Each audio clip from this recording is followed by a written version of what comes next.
Welcome to today's Tea Time audio story. It's time to slow down, take a deep breath, and enjoy a moment just for you. As you sip your favorite tea, let your mind drift into the world of stories, where imagination comes alive and anything is possible. Listening to audio stories isn't just entertaining, it's also a wonderful way to relax, spark creativity, and improve your English in a natural and enjoyable way.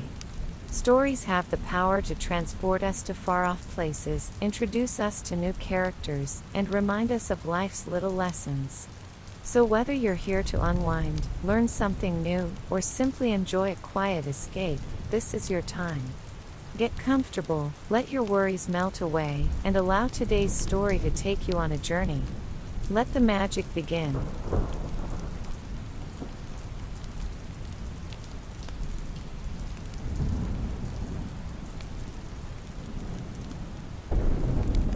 The warm, golden sanctuary of Le Petit Délice was a stark contrast to the cold, calculated world of high-rise offices and boardroom negotiations.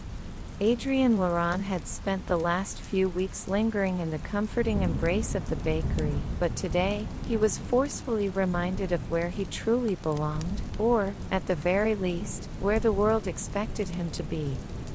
The moment he stepped into the sleek, modern office of Laurent & Co., his father's legacy and his own personal battlefield, the difference was jarring. Instead of the scent of vanilla and fresh bread, the air was thick with the smell of polished wood, expensive cologne, and the ever-present tension of ambition. "Sir, the Hong Kong deal needs your immediate attention," his assistant, Veronique, informed him the second he walked through the doors. "And Mr. Fournier is waiting in your office. He doesn't seem pleased." Adrien exhaled slowly, adjusting his tie. "Of course, he isn't." Without another word, he made his way to his office, the glass walls giving him an uninterrupted view of the sprawling city below. Paris, beautiful as always, felt distant from up here. He had built this empire with his own hands, yet for the first time, he felt like an outsider in his own world. Fournier, a senior investor with more power than patience, stood when Adrien entered, his expression tight. "Laurent, you've been difficult to get a hold of lately." Adrien smoothed his expression into one of practiced politeness. "I've been handling matters personally." Fournier's sharp gaze didn't waver. "I hope those matters include our upcoming expansion project. The board is starting to question your priorities." Adrien forced a tight smile. "My priorities are exactly where they should be, Fournier. The expansion is on schedule." "Then why haven't I seen the finalized contracts?" "Because I've been spending my mornings covered in flour and learning how to shape croissants," Adrien thought wryly. "Instead," he said, "you'll have them by the end of the week." Fournier didn't look convinced but nodded stiffly before exiting. As soon as the door shut, Adrien exhaled, running a hand over his face. This was his life. The world of contracts, acquisitions, and cutthroat deals. It was what he had always known. So why, for the first time, did it feel like a weight he wasn't sure he wanted to carry anymore? By the time he left the office, the sun had begun its descent, casting the city in hues of orange and pink. He should have gone home, should have buried himself in work like he always did after a stressful day. Instead, his feet carried him to Montmartre, to Le Petit Délice. The moment he pushed open the door, the tension in his shoulders eased. The scent of cinnamon and sugar welcomed him like an old friend, and amidst it all, Elise stood behind the counter, her sleeves rolled up, a smudge of flour on her cheek. She looked up, surprised to see him at this hour. "Twice in one day? I'm honored." Adrien exhaled, stepping inside. "I needed a moment away from my world." She studied him, her sharp eyes missing nothing. "Tough day." He smirked, though it didn't quite reach his eyes.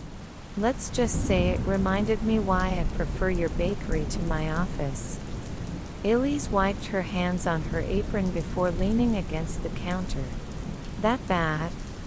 Adrian loosened his tie, rolling his shoulders. Boardroom politics. Investors breathing down my neck. The usual. She tilted her head. And you like that? He hesitated. I'm good at it. That's not what I asked. He sighed, running a hand through his hair. It's complicated. She nodded as if she understood something he hadn't yet admitted to himself. You know, most people come here to escape something. He let out a soft chuckle. And what am I escaping? She shrugged. That's for you to figure out. There was something about the way she said it, so effortlessly confident in her assessment, that made him pause. For years, he had never questioned the life he lived. It had always been about ambition, about proving himself. But here, in this little bakery, with this woman who saw through every carefully crafted defense, he wondered if he had been too afraid to ask himself what he truly wanted. You need something sweet, Elise declared, breaking the moment. Wait here. Before he could protest, she disappeared into the kitchen, leaving him standing amidst the comforting warmth of the bakery. Moments later, she returned with a plate, setting it in front of him with a triumphant smile. Pain perdu, she announced. French toast, but better. Adrian arched a brow. You think sugar will solve my problems? She smirked. It won't solve them. But it'll make you forget them for a little while. He picked up a fork, taking a slow bite. The moment the flavors hit his tongue, the rich custard-soaked bread, the caramelized edges, the hint of vanilla and cinnamon, he closed his eyes briefly. All right, he admitted. This is ridiculously good. Elise grinned. Told you. They fell into an easy silence, the kind that felt natural rather than forced. As Adrian ate, Elise busied herself with closing up the bakery, moving with practiced efficiency. When she reached to wipe down the counter, Adrian surprised himself by reaching over and stilling her hand. She looked at him, startled. Stay, he said, his voice quieter than before. Just for a bit. Her gaze searched his, and for a moment, he thought she might pull away. But then she nodded, setting down the cloth and leaning against the counter beside him. They didn't speak for a long time. They didn't need to. For the first time that day, Adrian felt like he could breathe.